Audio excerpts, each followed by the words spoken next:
Welcome everybody to this wonderful lunch. It's far more than I expected, I must say.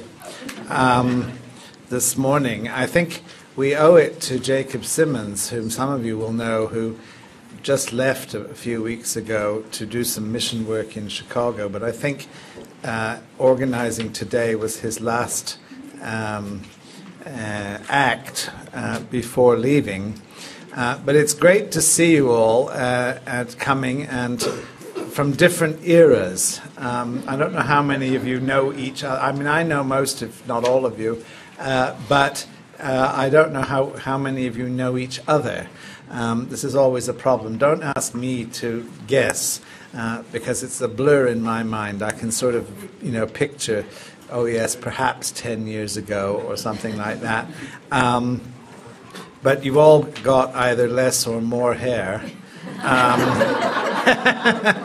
in different places since I last saw you. So, this becomes a bit of a problem in that way. It really is very good to see you all here today. And I want to talk to you for a few minutes about something that many of you have been asking me about for a long time. For many years, people would stop me and say, when are you going to write a systematic theology? And I'd give some sort of, vague reply, like when I get the time, or when I retire, or when I see Dr. George, or, something that you can't really predict. But finally, Crossway Publications wrote to me and asked me if I would do this. And of course, being publishers, they give you a contract and a deadline and so on. And so that set me down to doing it. And it's coming out in next month. And I'm hoping that it will fill a gap, an important gap in the market, in the literature, and raise the profile of Beeson as well. Because, as you may know, we're making a serious effort now to get the name of Beeson out there at different ways, both for the production of the school and also, of course, for support for the school, because as we grow larger and do many different things, we do need people to support us. And of course, you as the alumni are in the front line of this. Because not only are you our best advertisement for the school, but you're also potentially our best publicists as well, because you can share with others, what a wonderful place it is, and point them in our direction, even to people that we wouldn't otherwise come across. So it's good to see you, and I just want you to feel that you're part of our mission. As well, that you belong to just because you've left, it doesn't mean you don't belong here in a way, and we're delighted to see you back again. The book, as you can see, is God is Love, and it's a biblical and systematic theology. People who know about things say they quite like the cover. I don't know. I mean, I refrain from saying anything. Just to say that it's a 750-page hardback book, which is available on Amazon for $25.98, which is remarkable.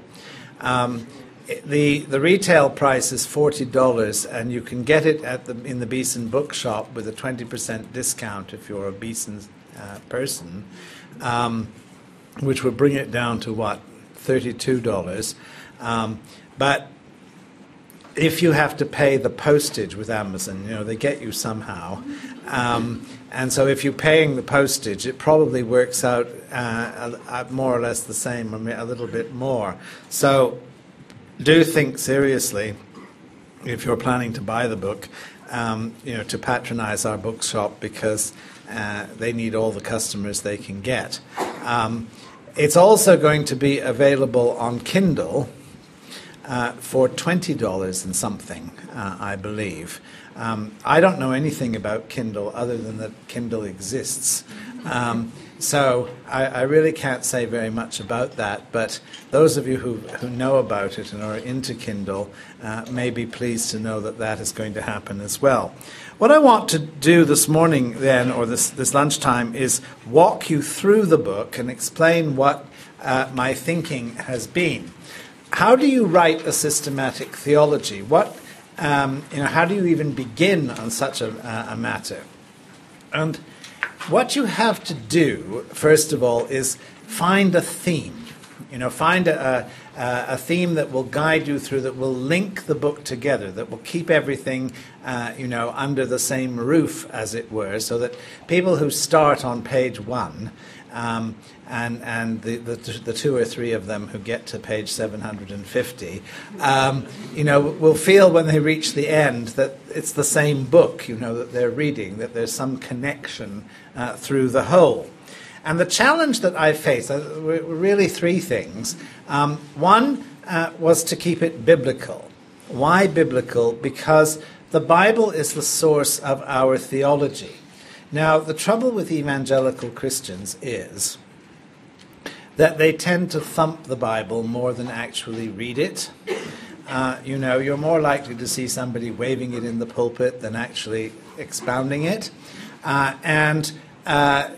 Although we talk this way, you see, we say that the Bible only is our source of theology, it's sometimes hard to see where things are coming from. Or, equally dangerous, it's obvious where they're coming from, but they're only coming from 1 or 2 places, and they don't get the whole grasp, the whole picture of Scripture. So that was one thing that I felt was a challenge. The other was to be comprehensive and coherent, which is really what systematic is all about. I resisted the word systematic because some people are allergic to this, and I would personally have preferred something like coherent, but people told me they wouldn't know nobody knows what that means, so we put systematic in the title anyhow. The third thing is that I wanted it to be accessible to non-specialist people.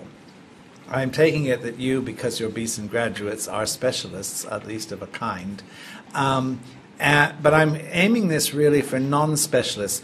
The other day, somebody who writes articles for some journal, but I think it's an online journal, I'm not too sure what it is, sent me a series of questions asking me to provide answers. And one of the questions he said was, why do you start with Christian experience rather than theological prolegomena?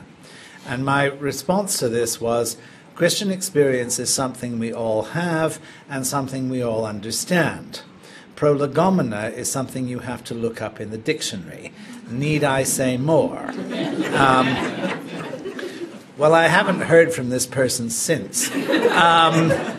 But this is also part of my thing, because you pick up the average systematic theology, people who know what it's all about, they lap it up and love every minute of it. People who don't never get past page 3 because they don't know what prolegomena is or are. They just get lost in this kind of vocabulary. So I'm trying very hard to avoid this, to connect with people where they are.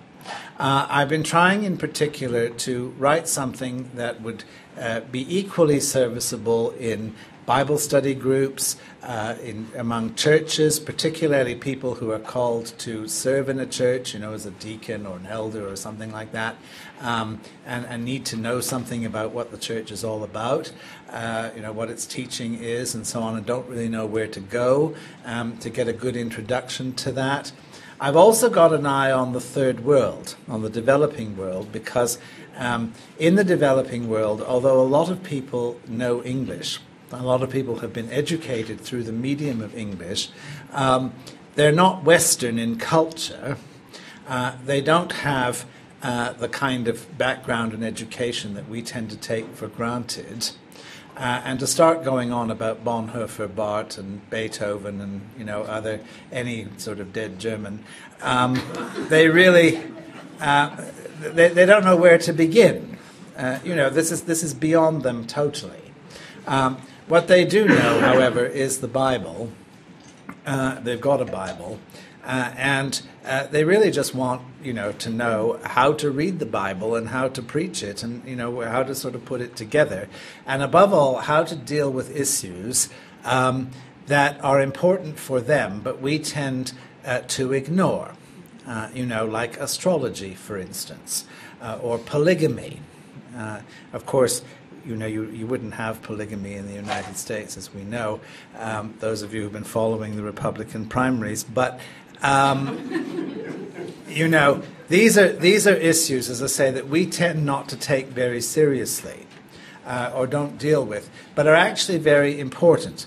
It's also very important to deal with things like Islam, with things like atheism, because the world we live in, these are issues now which are much more relevant to a lot of people, particularly in mission situations, than would have been the case a generation or two ago. And typical systematic theologies just don't mention this kind of thing. So I felt very much that it has to be something that will be serviceable to people in many different environments, to be truly global in its approach, with always in the back of my mind that things which at first sight may appear to be more relevant to Africa than to here, in fact, are just as relevant here. And becoming more so. The world is really becoming one place, and people of this kind, Muslims, Hindus, and so on, may well be your neighbors in the years to come. It's not something we can afford to ignore. So I've tried to keep that in mind as well. The theme "God is love" struck me because, first of all, this is what the Bible actually says. God is love, 1 John chapter 4, verse 16. But it goes right through the scriptures. God so loved the world that he gave his only begotten Son. Why did God choose Israel? Not because Israel was a great nation or an important country or anything like that, but because God put his love on his people. He loved these people for no apparent reason. No objective reason. So right the way through the scriptures, this is an underlying theme. And I felt that this was the way to start. And I started with this as the language of love is the first section. You see, how do we express love? How does God express his love for us? How do we respond to this? And I treat the whole question of theology really as a response to God's love, our relationship with him, and how we put this into words. And it seems to me this is a very good way to approach it, because it combines the two things that any theology has to hold in balance, and that is what we know about God, what we can articulate about God, and what we can't articulate. And in any relationship of love, of course, these two things are held together. That there are some things you can say and express, and there are other things which go beyond that. You can attempt to express, but it never really captures the essence of the experience. And we need to keep these things in balance, I think, in our relationship with God. And this is the best way I felt to go about it, to approach it in this way. Then I moved on. You can follow. I've given you the table of contents so that you can see here. In the second section, God's love for us really can only be understood as an expression of his love in himself. That God did not need to create the world in order to have something to love, because in himself he is a community of love, the Father, the Son, and the Holy Spirit. And what does this mean? How is this worked out? What is the relevance of this for us? And you'll see there all the sort of issues that this raises, how God is one and three at the same time. what is the relationship between the God of the Old Testament, how God revealed himself to Israel, and how God shows himself to us in Jesus Christ. We have a relationship with the same God, but it is a deeper relationship. And I always like to express this, again, in biblical terminology as far as I can, as the difference between knowing God on the outside and knowing God on the inside. By this, I mean, if you look at the Old Testament, you see that the temple, for example, is there, and in the center of the temple is the Holy of Holies, where no one can go in except the high priest, and he can only go in once a year to make the sacrifice. And the whole emphasis is on God being present in and among his people, but untouchable. You can't go near, you can't go too close. When Moses tries to get too close to the burning bush, you see, he's sort of told to stand back, take off his shoes, because the ground you are standing on is holy. I mean, this sense of, knowing God, but also staying a little bit back from him. Whereas in the New Testament, of course, what we see is that the veil in the temple is torn in two. We have access to the Father. We can enter into the inner life of God. The same God, but experienced in a new and more dynamic way. And this seems to me to be the essence of Christian experience, how Christian experience is unique. You see, that it's not just a belief in the unity of all creation or whatever, and the oneness of the Creator, but also an experience of his inner life and the love which is found there. So that's the second section.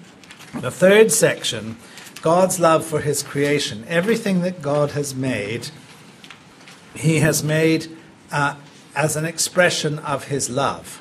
And you'll see when you look through this that I take many different aspects of it. I take, first of all, creation in general, what God made, and we don't know why he made the world. You have to just leave that alone, because we don't really know the answer to that. But, what the nature of creation is, what the nature of his relationship to it is.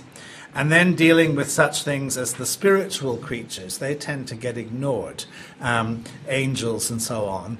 But actually this is extremely important, because when you stop to think about it, evil came into the world not because of material things or even human beings, but because the spiritual creatures, angels, rebelled against God, and then dragged the rest of us into their rebellion. And this is extremely important to understand, because it basically means that however much we try to escape from this and to repair the damage which has been done, we cannot get rid of evil.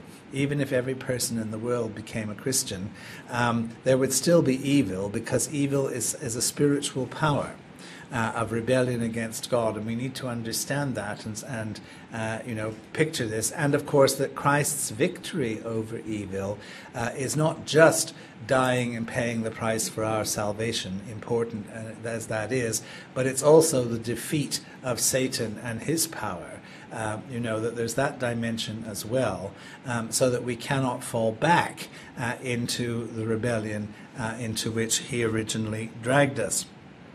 And so I go through all of this. I go through the whole question of matter, the material world, that this is something which is good, not something which is evil, that this is something which has been given to us, that we've been given dominion over creation, that human beings were created in the image and likeness of God in order to reflect his glory, and that our rebellion against him is really a rejection of his love. That we have been given every blessing that is imaginable, but we have turned against this. We have preferred to go our own way. And I've looked right the way through this, all the different issues. You'll see down there human relationships, gender equality, celibacy, matrimony, divorce, polygamy, homosexuality, all these things I've flagged up. Again, because they're contemporary, they're current issues. Some people might not think that I may think I've overdone it, but this is what people are talking about today. This is where we have to be, and we have to address these things. We can't just sweep it all under the carpet. So there we are. The next thing, the rejection of God's love. Again, what is the nature of evil, the power of Satan? Questions like demon possession. Again, you may think this is not terribly relevant to you, but it is an issue, and in some places it's a very big issue and really needs to be dealt with. The whole question of original sin, what that's all about, how sin is spread, how it's inherited, and so on. And then various human answers to the problem.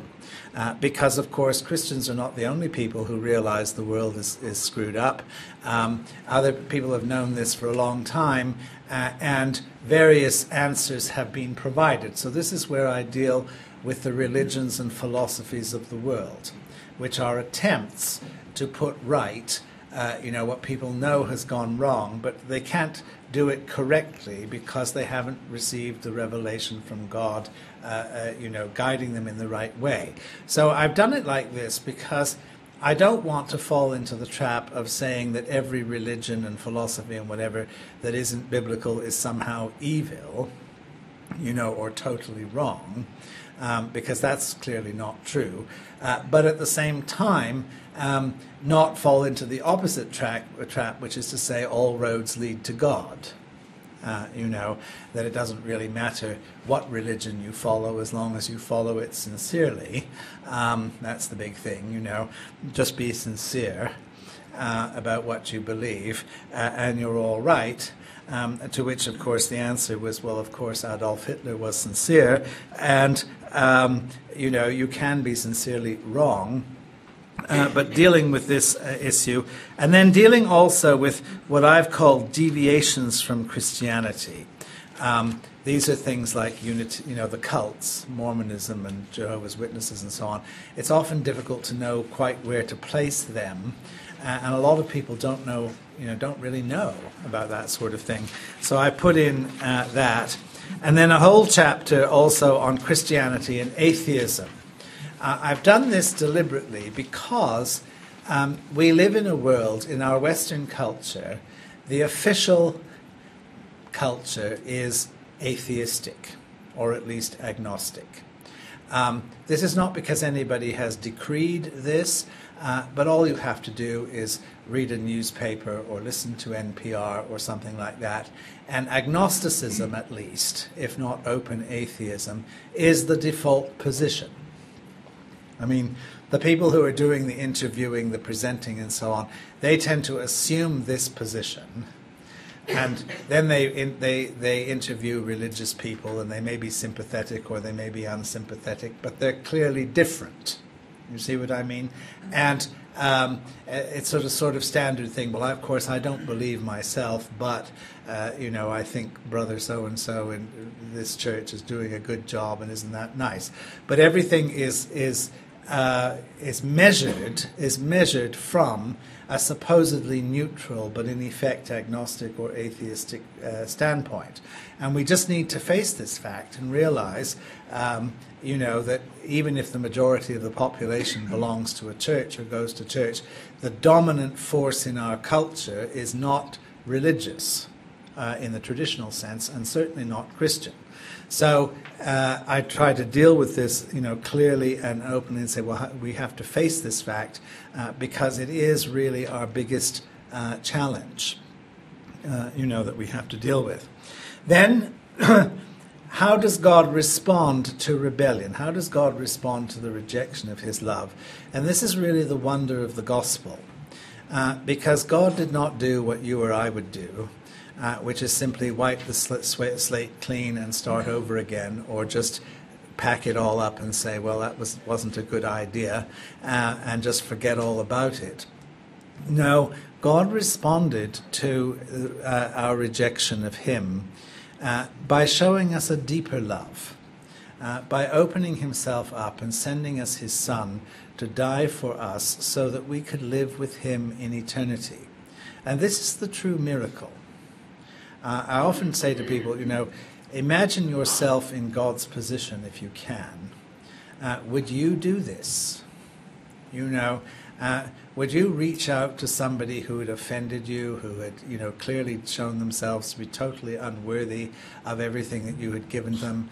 And would you take this risk? Would you send, your son into the world to die and invite these people to live with you in eternity?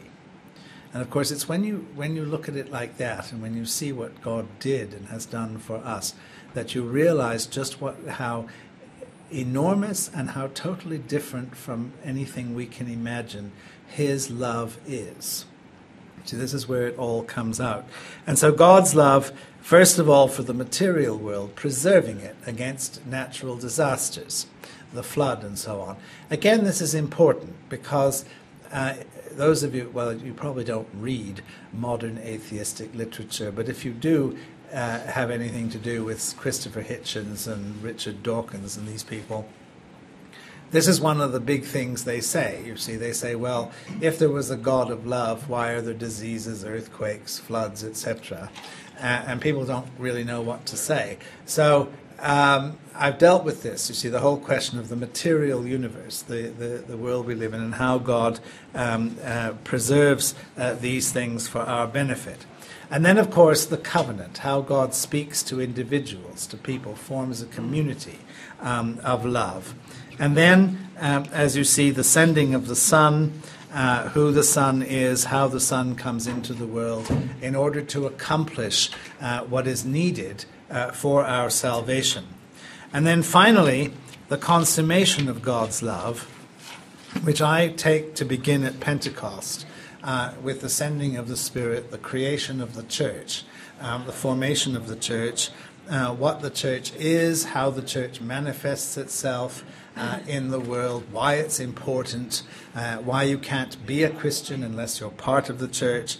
I deal first of all with the individual, the Christian life, and what each of us have to experience as we come into the presence of God, and then the fellowship of believers, how we who are born again belong to a community and what that means, and how we learn to accept and understand differences among Christians. Pointless trying to pretend that they don't exist.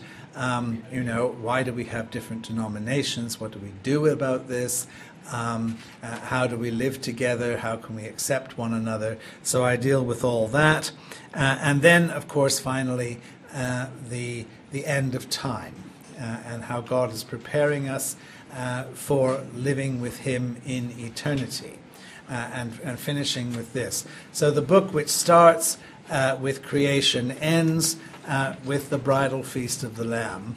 The Spirit and the bride say, come.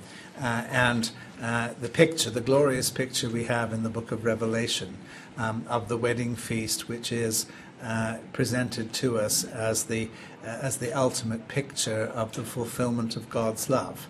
So that's basically what the book is about. That's how it's structured. And as I say, I've tried to keep it very much within the bounds of Scripture so that people can follow it, that they can fit various things in, as they go along, and that if they need to know something in a hurry, about something because it's 11 o'clock on Saturday night and you're preaching the following morning. My experience of training people for ministry over the years suggests that the undesirable is unfortunately all too common. That gives you some way to sort of get in. It's only meant to be an introduction, a way in. People who want to follow these subjects, of course, will have to do so. If they want to follow them in depth, will have to go elsewhere, obviously. 750 pages isn't enough to cover everything in the depth which it ought to be covered in. But this is a place to begin, and that's really what I want to do. Give people a framework, give people a way in to the subject, a foundation on which they can build. And that's what it's all about. All right? Let's just pray, shall we, as we part. Our Father, thank you for this time that we've had together this afternoon. And Lord, I pray that you would bless us, that you would protect us, that you would keep us very close to yourself. That when we talk about your love, this may not just be words, but something that we experience in our lives, something that we receive from you and share with others, so that in all that we think, in all that we say, and in all that we do, our lives and our words and in everything about us may truly honor, praise, and glorify your holy and precious name. For Jesus' sake we ask it. Amen. Right. Thanks for coming. Great to see you.